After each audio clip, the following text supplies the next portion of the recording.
4 नवरात्रे होते हैं। उन 4 नवरात्रे में 2 नवरात्रे गुप्त माने गए और उसमें भी जो आषाढ़ महीने का जो नवरात्रा आता है, जो आज से प्रारंभ हुआ है, कहते हैं अगर कोई स्थिर होकर एकांत में बैठकर भगवान शंकर के नाम का मात्र संबोधन श्रवण कर लेता है, सुन ले, गुनगुना ले, शिव को याद कर ले, तो कहते हैं शिव और शक्ति की दोनों की कृपा उसके ऊपर बनी ही रहती है। संचेती परिवार को तो बधाई देता ही हूँ, साथ में संपूर्ण देशवासियों को बधाई देता हूँ कि आज गुप्त नवरात्रे के पहले दिन से ये शिव पुराण की कथा प्रारंभ हो रही है। और आप सबको मालूम होगा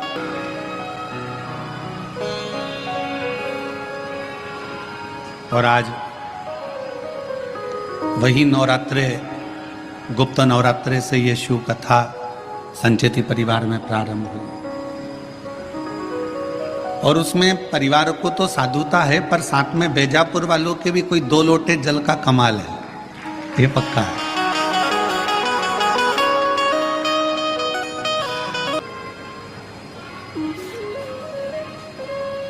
और वो भी इस पवित्र नवरात्रे के अवसर पर।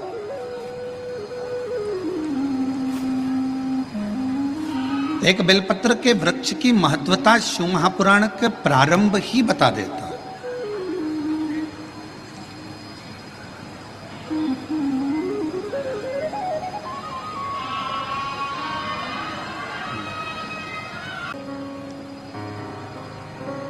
कि बेलपत्र शिव महापुराण की शुरुआत ही भगवान शंकर की शिव महापुराण की कथा के महत्तम से हो जाती है। महत्तम जिसमें देवराज जी का चरित्र आ जाता है।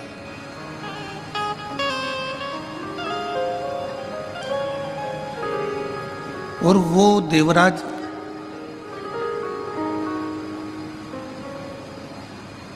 जिसने जीवन भर कोई अच्छा कार्य नहीं किया,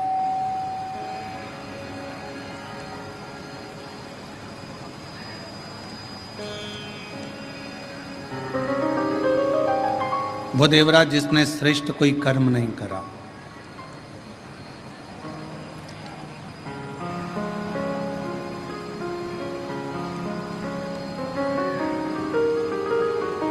वो देवराज जो ब्राह्मण कुल में जन्म तो ले लिया पर ब्राह्मण कर्म से वंचित रहा।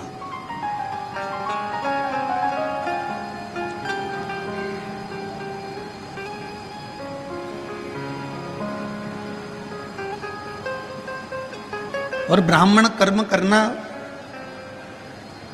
जब तक वो परमात्मा की कृपा ना हो, शिव महापुराण की कथा कहती है कि मानव की देह प्राप्त कर लेना तो सरल है, पर मानव देह प्राप्त करने के बाद इसको भगवान की भक्ति में लगाना ये बहुत कठिन है।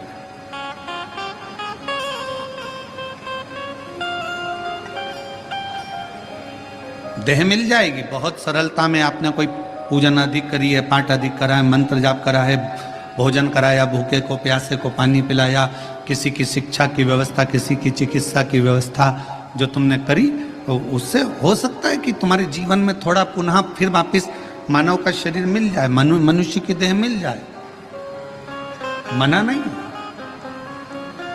पर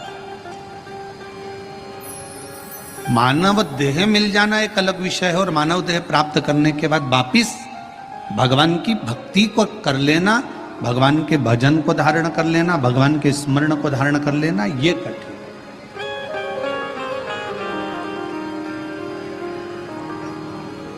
बेजापुर की मेरी जीजियों, बेजापुर के मेरे जीजाओं, मेरी बेटियों, बेटाओं, मेरी माताओं, मेरे भाई, पिता तुल्य पूर्वजों के रूप में स्वयं पिता तुल्य विराजमान सभी बुजुर्ग भाई बहन से भी निवेदन करूंगा कि अगर मनुष्य देह मिली है, मानव का शरीर मिली, आप 24 घंटे भगवान का भजन ना कर सकते हो, मत करो। कोई जरूरी नहीं है कि आप 24 घंटे भगवान का नाम लेंगे। 21,600 श्वास जो मानव की देह में मिली है, मनुष्य शरीर में मिली है, इस 21,600 श्वास में से अगर मात्र 600 श्वास भी आप भगवान शंकर को और अपने इष्ट भगवान राम या कृष्ण, जिसका आप गुणगान करते हो, हरि विठ्ठल पांडुरंगा, जिसको आप भजते हो, उसको अगर मात्र 21,000 जो 600 श्वास मिली है उसमें से मात्र 600 श्वास भी आप अगर परमात्मा को दे रहे हो तो समझ लेना कि 21,000 श्वास से आपकी वैसे ही सिद्ध होती चली जा रही, वैसे ही सिद्ध हो। आप जितना जितना भगवान की भक्ति में, जितना जितना भगवान के भजन में, जितना जितना भगवान के नाम में, जितना जितना भगवान के स्मरण में इस जिह्वा को, इस शरीर को, इस मन को लगाएं।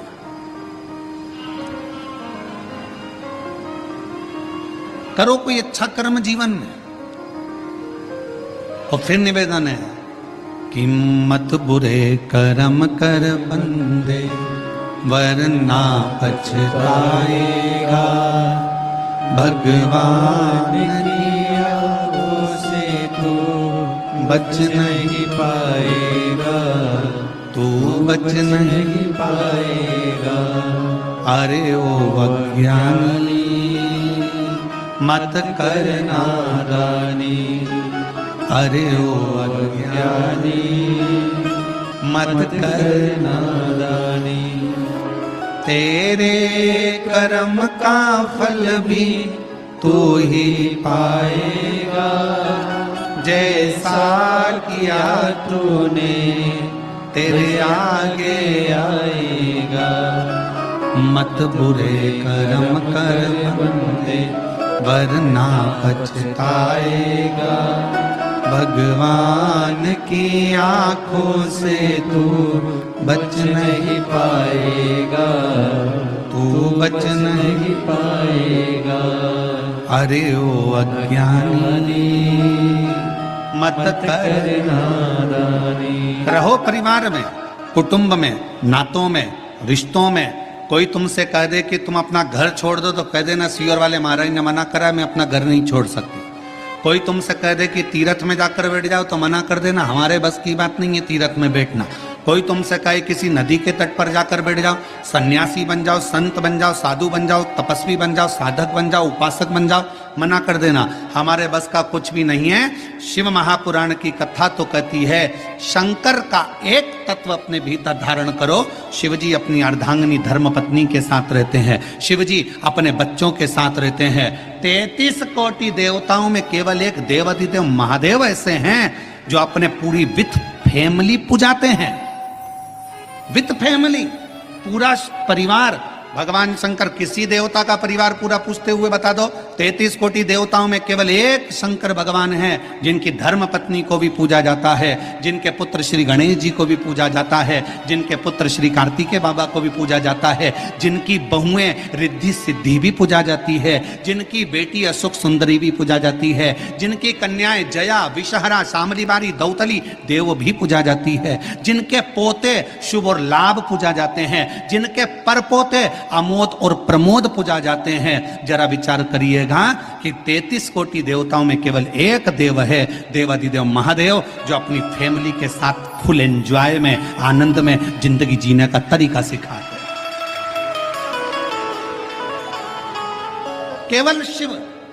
और आज का व्यक्ति बाहर एंजॉय करने का तरीका ढूंढता है। मैं दोस्तों के साथ जाऊंगा, वहां घूमने जाऊंगा, वहां ऐसा करने जाऊंगा, वहां मुझे खुशी मिलेगी। पत्नी को छोड़ दो घर में, पत्नी रह गई घर में, चलेगा दोस्तों के साथ एंजॉय करने के लिए, और मालूम पड़े कि वहां करा क्या, थोड़ा सा नशे का पान करा, कमरे में पड़े रहे और शुद्धि चली गई। दोस्तों ने विचार करा, पैसा लाया था खत्म हो गया, होटल वालों ने कहा चलो समाप्त हुआ पैसा, तुम भी बाहर निकलो, चलो यहाँ से, और निकाल दिया। अगर एंजॉय करना है, मेरे शिव जी कहते हैं अपनी अर्धांगिनी पार्वती के साथ शंकर भगवान विराजमान है, अपने बच्चों के साथ शिव जी विराजमान है, अपने परिवार के साथ शंकर भगवान विराजमान है। शिव जी कहना चाहते हैं कि अपनों के साथ में रहकर जो खुशी का आनंद है वो आनंद दुनिया में कहीं नहीं मिल सकता है, अपनों की श्रेष्ठता में।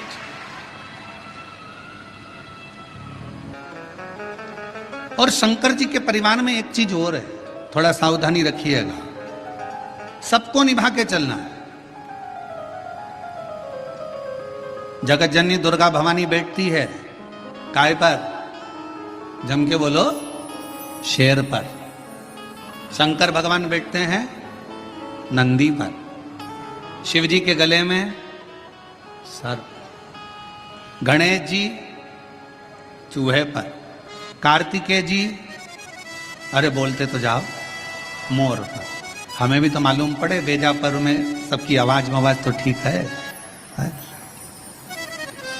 अगर जीजियों की आवाज डाउन होगी तो दिक्कत हमको होगी हो, तो थोड़ा सा दमदारी से बोलो।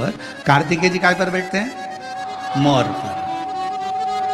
अब भाई आवाज इतनी जोरदार आवाज में बोला करो, घर जाके नजर भी उतरवा लिया करो।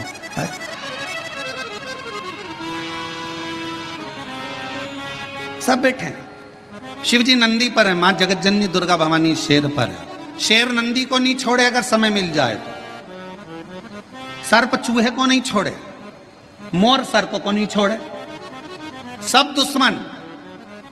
पर घर में एक बुजुर्ग, घर में एक बड़ा ऐसा होता है, उस बुजुर्ग के, उस बड़े के होने का सबसे बड़ा फल यह होता है कि शेर नंदी को नहीं, सर्प चूहे को नहीं, मोर सर्प को नहीं खा सकता, क्योंकि वहां बुजुर्ग का कंट्रोल, घर के बड़े का एक संयम इतना प्रबल होता है कि एक दूसरे को कोई नुकसान नहीं पहुंचा सकता। कोई नुकसान नहीं। हम नुकसान कब भोगते हैं? शिव महापुराण की कथा में बीड़ में एक बात कही थी, जब अपने घर के लोगों की बात, अपने माता पिता की बात, अपने घर के बुजुर्गों की बात जब आपको बुरी लगने लगे और बाहर के लोगों की बात आपको अच्छी लगने लगे, तो समझ लेना कि तुम्हारे विनाश का समय आ गया। ये निश्चित है। घर के लोगों की बात, माँ ने कुछ कहा तुम्हें बुरा लग गया, पिताजी ने कुछ कहा तुम्हें बुरा लग गया, काका जी कुछ बोले तुम्हें बुरा लग गया, ताऊ कुछ बोले तुम्हें बुरा लग गया। घर के लोगों की बात जब तुम्हें बुरी लगने लगे और बाहर के दोस्त बोल रहे हैं, सहेली बोल रही है, बेस्ट फ्रेंड बोल रही है, तो तुम्हें अच्छा लग रहा है, समझ लेना कि तुम्हारा विनाश का समय निश्चित आ गया है। शिव पुराण कहती है कि जब जब मेरे भोलेनाथ, जब जब मेरे शंकर, जब जब मेरे करुणा सागर, जब जब मेरे शिव, जब जब मेरे भगवान भोलेनाथ अपने बच्चों को भटकता हुआ देखते थे, तब तब मेरे शिव कुछ ना कुछ कहने के लिए आतुर हो जाते थे। शिव की आतुरता रहती, शंकर